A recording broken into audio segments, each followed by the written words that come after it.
Hello and welcome to the Josh Tills Coaching Podcast. It is me, Josh Tills. Who else would it be on the Josh Tills Coaching Podcast? That still feels weird to say. Fucking hell. I think I'm going to have to think of a new name. Jesus Christ, we're like 7 seconds in and I've already swore as well. It's me. We're back for episode 3. Here today we're going to talk everything Allostasis and allostatic load, a term that quite a few of you might not be aware of, and the few of you that are aware of it are probably going to judge me heavily for misinterpreting it in today's episode. But it's okay; it will act as a learning experience as well. So that's all right. We're recording this quite late. It's actually like 6:30 in the evening, but we've had a busy day doing other things. We've got some artificial light coming in. There's no light coming from outside. I might as well close that blind now because all my neighbours can see me making a twat of myself on this podcast. But here we are. We're going to roll with it now. I'm over the moon and can't thank you enough for all the feedback that I've had off of the first 2 episodes. It's been really, really cool and really fucking lost for words, really. Just to kind of hear the feedback from the few of you that have told me that they are enjoying the first 2 episodes and that they're looking forward to more. I've got plans for this podcast. As you can see, I have a brand new shiny microphone, and so we're investing into it. Hopefully it sounds a bit better. You might not even notice any fucking difference, but it's a signal. It's a virtue signal that this podcast is going places, baby. I'm acting weird. It's 6:30 in the evening. I'm overtired. It's past my bedtime. Dog's up on the sofa. He's chilling out. So make yourself comfortable and we'll chill out together and we'll just shoot the shit. I've got plans for this podcast, as I was saying. I've got a couple of people that I'm planning to get on before the end of the year. Good friend and mentor of mine, Tom Sparks, who I mentioned in the first episode. He's going to come on very soon. We're going to plan that for the next couple of weeks at the British College of Osteopathic Medicine, where he studied and currently teaches and observes the 4th years in clinic, and where I am starting my osteopathic journey in learning in my university studies. That's where I'm studying, and so it kind of has a bit of a meaning spot for both of us, where he started his osteopathic career there and he's kind of still influencing the future generations of osteopaths, and where I'm starting my osteopathic career. So I think that's going to be really, really cool, and I'm really interested to pick his brains on a few things, but equally kind of like show him to some of the other people that might not necessarily know of him. Quite a few of the people that might listen to this podcast probably know him already anyway, just from mutual friends, but there might be quite a few of you that don't necessarily know him, and Tom's a great guy and super knowledgeable, so I'm really kind of keen to get him on and get you guys to... I kind of want to do like a question and answer before that as well, so people can sort of like get ready with questions, but without even talking to him on this, the main thing that I think I want to cover is like, can we really prevent injuries? So from sort of like a pain and injury perspective, obviously we see a lot of programs now that are like bulletproof your knees, bulletproof your shoulders, and it's like, can we really prevent injury? Or is injury a little bit of a byproduct of having some skin in the game and doing it for long enough and things like that? So I think that we can dive into some research, we can dive into just logic and things like that, but that would be quite cool. And then I've got a couple of other people that want to come on. Gentleman Simon Dutton, who's super experienced, super knowledgeable as well, worked all over the world as a trainer. He was working for Ultimate Performance, UP, so big global brand of sort of like coaching and training, and he was working for them out in Hong Kong, and he's moved back. He now is coaching coaches, all about education piece, and he has a really fantastic program called SMU that kind of develops coaches. And then the third guest that I have sort of lined up, I haven't even asked him yet, but I'm sure he won't have any issues with me publicising that I am expressing interest for him to come on. It's a gentleman that I'm working with, Luke Barden, who is a qualified nutritionist through Mac Nutrition Uni. We're actually going to a seminar together in mid-November, all about menopause and stuff like that from a nutritional perspective. So that's going to be really cool. But I would like to get him on the podcast and talk things around nutrition so we can start to bolster things together, right? There's sort of like a training, fitness and lifestyle piece from myself, hopefully a bit of a lifestyle training injury piece from Tom, all sorts from Simon, and then kind of like nutrition, training, lifestyle from Luke. So even amongst the four of us, we start to really bolster the knowledge and the message that this podcast is sending. This is probably far too long to waffle on for a third episode, just for an introduction, because I wanted to jump on and just talk about allostasis and allostatic load. As I've already mentioned, allostatic load and allostasis is a term that quite a few of you won't be aware of, and the few of you that are aware of it are probably going to be very frustrated with how I butcher what it means and my interpretation of it. But that's ultimately what this podcast is for me to kind of share my interpretation of something. If I learn something, and I'll come on and I'll correct myself in the next episode and say, yeah, someone who's actually knows a thing or two corrected me on this, and called me an idiot, and educated me on what I need to be educated on, and how my understanding is developed. It's as much as my journey as it is yours. So that's kind of where we are in terms of the topic of today. And the reason why I'm recording this is because I had a conversation with my brother the other day. We were on the phone together, and he was saying that he's feeling like he's in a really good spot with his training and nutrition. He's kind of meal prepping, he's getting a good amount of training in per week, feeling really focused, feeling really switched on, which is really, really good. We love to hear that sort of thing. But he was sort of then saying, like, people who aren't on it, and like sometimes the excuses that come into things, or do they really want it enough? Are they focused enough? And so my initial rebuttal, and it's not even an initial rebuttal, it's kind of a justified response, is it comes down to that saying of don't judge someone before you've walked a mile in their shoes. And so to circle round from a little bit of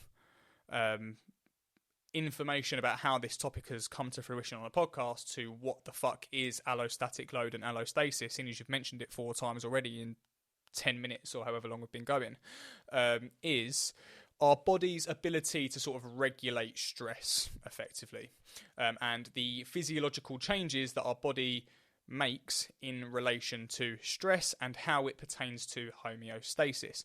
Homeostasis, for anyone that's unaware, is the physiological changes your body makes to stay level, to stay balanced. One example of a homeostatic reaction would be when you eat, your blood sugar goes up because of the carbohydrates and glucose in food, and as a response to that, to maintain balance and equilibrium, your body releases insulin, or signals to release insulin, and it releases insulin to balance that blood sugar level. Yeah, that's a fairly common one that most people are aware of, right? And that's one homeostatic reaction. And an allostatic reaction might be a reaction to an external environment, but the release of different hormones such as adrenaline, cortisol, glucocorticoids, amongst others, and this whole sort of chain reaction. So that's what allostasis is, and it's very closely linked and related to stress. Now, in terms of allostatic load, we talk around the load of stress. What's that threshold of stress? And there's a really good book that I would recommend anyone to read. It's a book called Why Zebras Don't Get Ulcers. If you follow me on Instagram, you would have seen that I've been rereading it for a second time for the past sort of like month, 6 weeks now. And I've fallen in love with it all over again. I can remember the first time I read it, but this was probably 6 years ago when I first read it. And how my level of thinking has evolved and adapted in that 6 years or so, my level of comprehension and understanding of the topics that he talks about now is far greater, and it's given me a whole new appreciation again of stress biology and the different changes of stress and the threshold for stress that all of us individually have. So really, really fascinating book. I would recommend anyone to go and read it. It's not science heavy. So if you're sitting here thinking, oh yeah, but Josh, like, you like all the science and stuff like that, it's not science heavy as well. He writes it in such a way that anyone can pick it up and understand what he's saying. So really, really good writer, really, really good interpreter of the science, and he bridges that gap between the research and the science to what can we take away from this? And he breaks things down such as stress and pain, stress and injury, and the differences between stress and chronic stress, right? Like stress in isolation is a good thing, and stress in the short term is a good thing because it forces adaptation. However, stress in the long term, stress chronically, is a bad thing. because it has negative impacts, potentially raised glucocorticoid levels, a hormone that is released in relation to stress. If they are elevated for a prolonged period of time, that can have some negative consequences, and the book breaks that down beautifully. I'm not going to come on and just say exactly what the book says. One, I haven't got that big enough of a brain, and two, it's a bit counterproductive. I would rather you just go and read the book. So me and my brother are having this conversation, and he's feeling really on it. He's feeling really switched on. Nutrition's going well, training's going well. I love that for him. But he mentions how other people, and if they're not switched on or they're not on it, potentially, do they want it enough, effectively? And while there's an element of that, right, like that question will always be there. Yeah, that doesn't go away.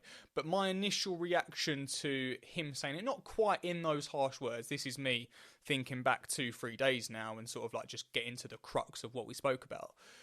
But effectively, I will always go back to, don't judge someone before you've walked a mile in their shoes. And there's so much other context surrounding things that we can't be so quick to just go, we don't want it enough. Like, it's such an easy thing to say. And while in some cases it is very valid, and it's, look, is this really the thing that you want? And if it is the thing you want, you would be prepared to move heaven and earth for it. But in the same breath, there is an allostatic load, and the threshold for stress where change isn't happening, and where we're just doing ourselves more damage. Yeah, and sometimes we give ourselves more stress by feeling guilty that we're not fucking achieving what we want to achieve. Does that make sense? Like, sometimes we already have enough stress on our plate, and then we can go, oh, well, I'm really annoyed that equally that pair of jeans doesn't fit me anymore, so I'm going to go on a diet. Now, being in a calorie deficit in itself is a stressor. Not having enough calories can be a stressor.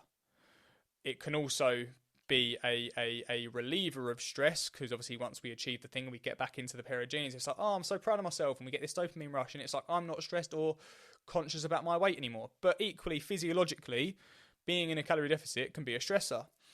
But then equally, if we go about it the wrong way and we struggle to stay in the calorie deficit, then what else happens? Well, we get to this point where we can fall off the wagon, and we find it hard to stay in the calorie deficit, and then we potentially binge eat behaviour because we've been over restricting ourselves and such, and then we feel guilty about the fact that we've done it, and we feel stress for the fact that we keep doing these same things and we keep falling off the wagon, and I can't seem to lose weight, and maybe there's something else going on, maybe it's my metabolism, or maybe it's my thyroid, or whatever this, that, and the other, and all of a sudden we can become more stressed, right? So sometimes is the thing that we want to achieve, the thing we want to achieve is the thing that we want to achieve, right? Like we have wants, we have desires. Let's not downplay that.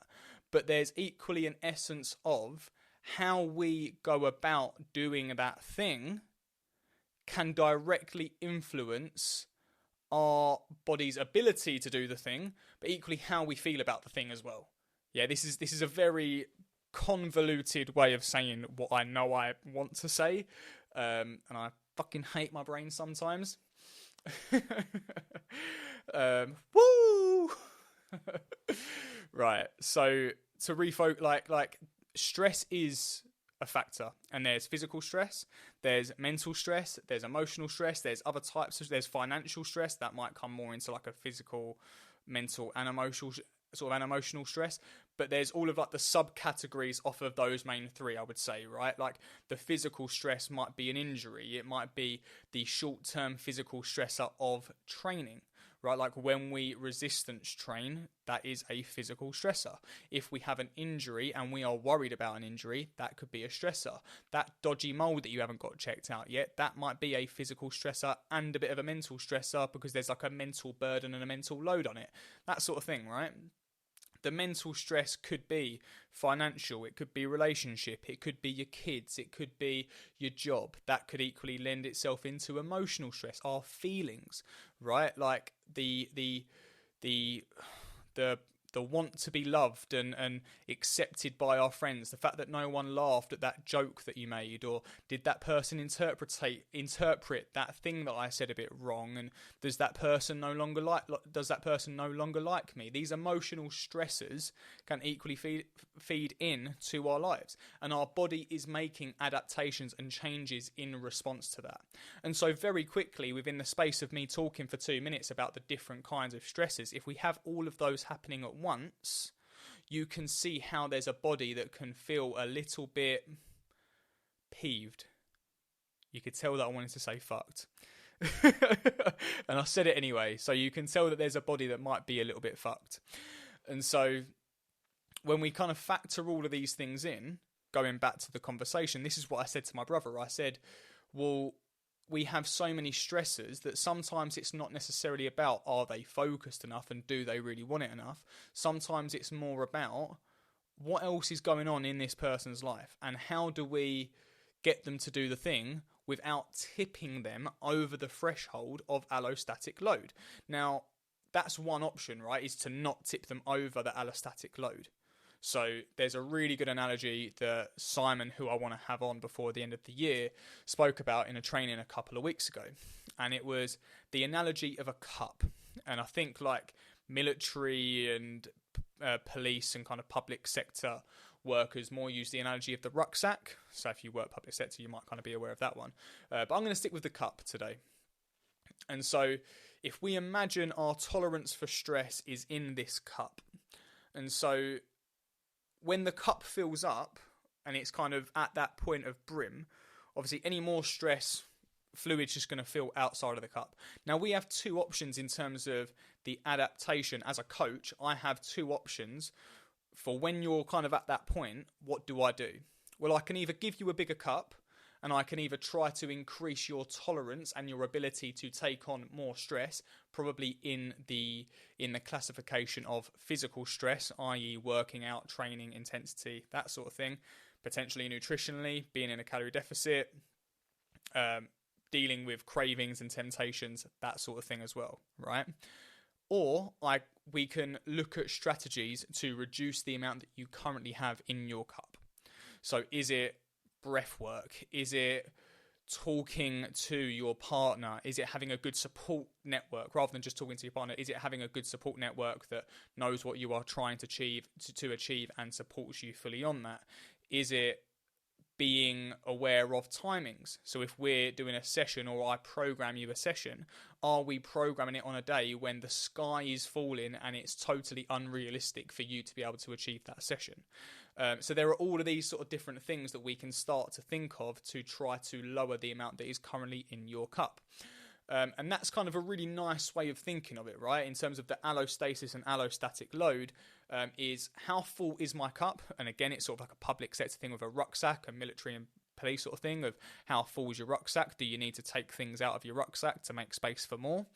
And that's in essence the kind of concept of allostasis and more allostatic load. Allostasis is your body's regulation of stress. So the changes it makes to regulate stress. And that's a bit more sciencey. We don't need to go into allostasis, but it's good to have an understanding of what allostasis is to appreciate allostatic load and what we can do about allostatic load. So I've kind of waffled a bit around that. I don't know how long I've been going for. I don't necessarily want these podcasts to be too long either, because I want them to be bite-sized information. But hopefully that's kind of making sense in terms of maybe why you struggled to stick to a regimen or to stick to a calorie deficit or a workout plan. Has it been done with your best intentions? Has it been done with the considerations of what is currently in your cup, or how big your cup currently is?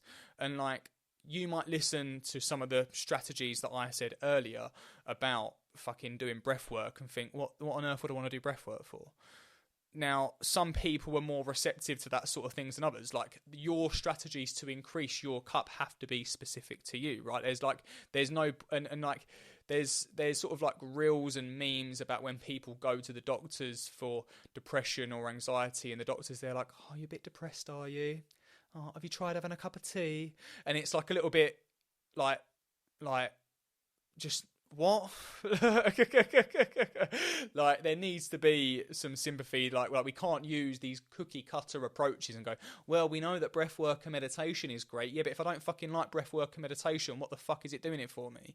Like, that's a very relevant thing, right? So, like, the strategies that you implore to increase the capacity of your cup is relevant. The strategies that you implore to reduce the amount that's in your cup is very relevant, and that's a very specific thing. It's a very individual thing, and I don't want to come across like I'm a life coach at this point, right? Like I'm aware of what I am and what I do, and being a life coach isn't that. However, I do have to appreciate that as part of my job, I have to factor in the physical, mental, and emotional stresses that are playing a role in your life and how that's affecting you and your ability to perform in the gym, stay on track with a diet, whether that's calorie deficit, calorie surplus, whether it's your motivation to train and your motivation to continue and to persist when things get a bit turbulent.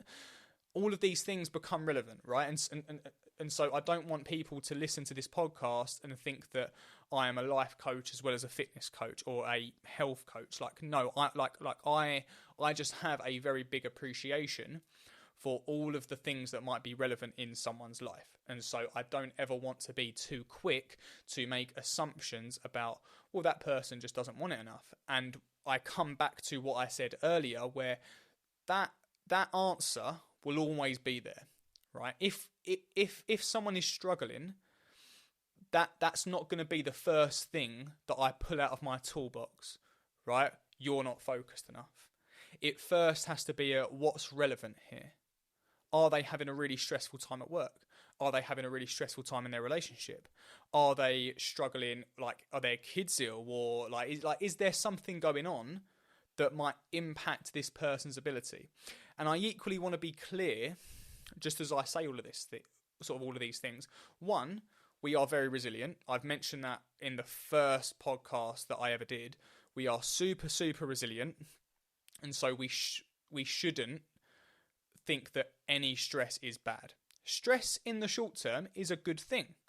Long-term chronic stress is a bad thing because of the reactions that take place, and equally if it's taking us above that threshold where things even then, things can very easily be misunderstood, misinterpreted. Going over the threshold isn't always a bad thing, but if we go over the threshold and we are staying there, not a good thing.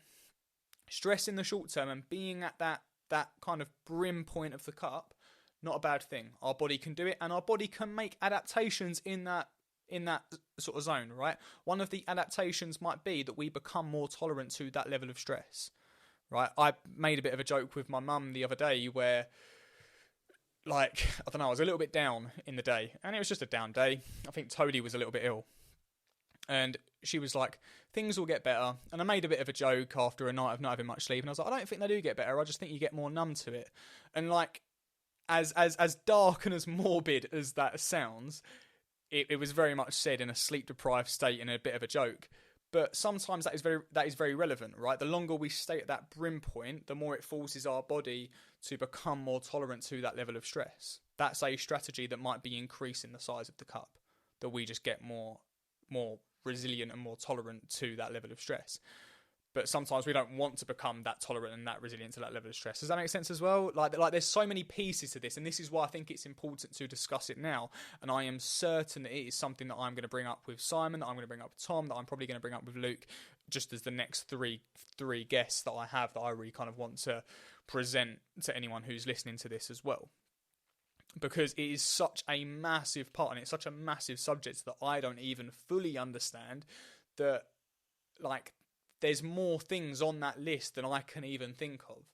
And so when I'm in front of someone or I'm speaking to someone and they're making me aware, like, you've got to be open enough to go, what category is this falling into?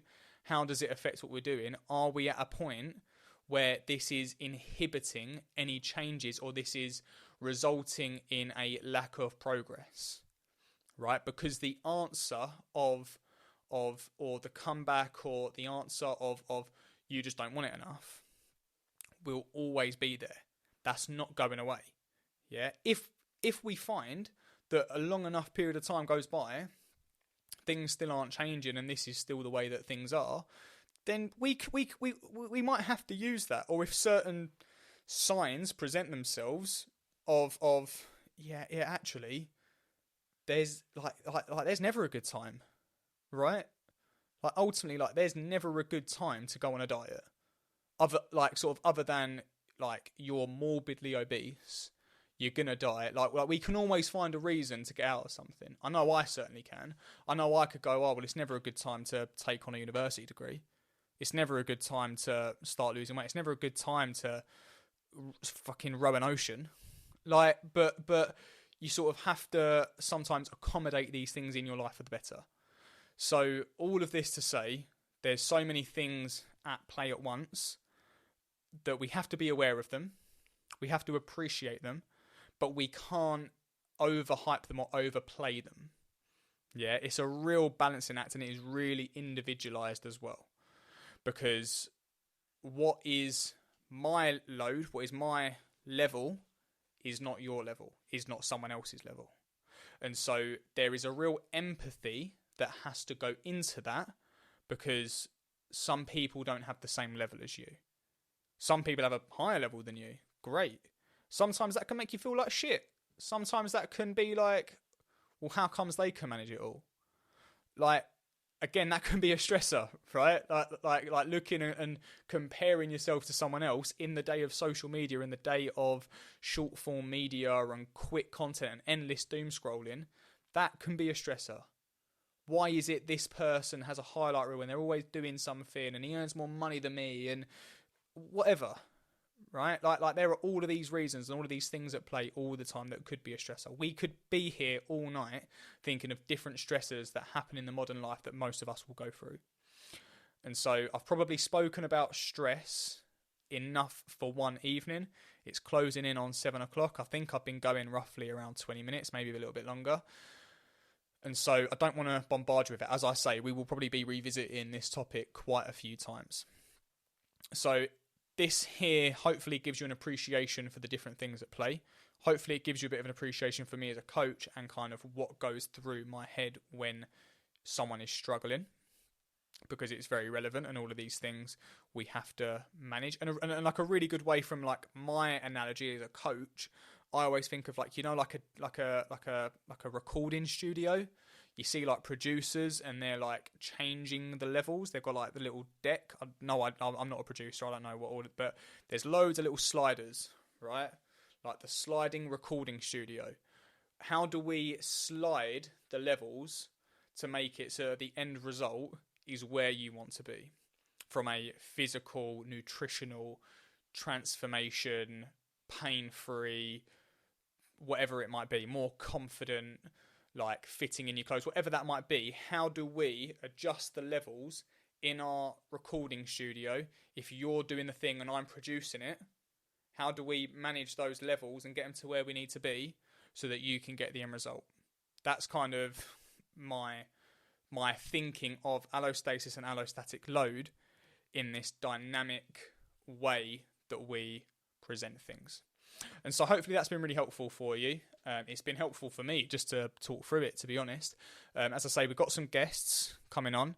I'm really, really set and determined to do more of these. I really, really enjoy them. And hopefully that comes across. I probably need to apologise for the Instagram clip, like the sort of trailer that I did for episode 2 about the 5 exercises. I did it like one of those movie trailers where like you just release all the good bits, and I sort of edited it. So the trailer definitely made it look like a much more exciting episode than it was.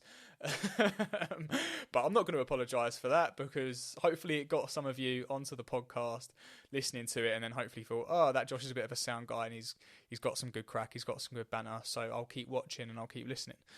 So I'm going to continue to do that. And that's sort of where we are. But I really appreciate any of you listening, watching. I appreciate all the feedback that I get from them as well. Any questions, any topics that you want me to cover. If anyone wants to come on, let me know. While I've got 3 guests planned that are very much in the health and fitness industry, I really have aspirations to get people on who aren't in the fitness industry. I think it would be great to talk to someone who isn't necessarily a fan of exercise, and to talk, well, what does fitness mean to you? What does health mean to you? And kind of like breaking that sort of thing down where we are so different. I think that when I have guests on who are in the health and fitness industry, there's going to be a lot of agreement, and that sometimes doesn't always make for the best conversation, versus when there are some polar differences that might lead to some really, really good conversations. So that's everything from me for this evening. This is going to be up in a couple of days, but thank you very much for tuning in, and I look forward to seeing you on the next one. Peace.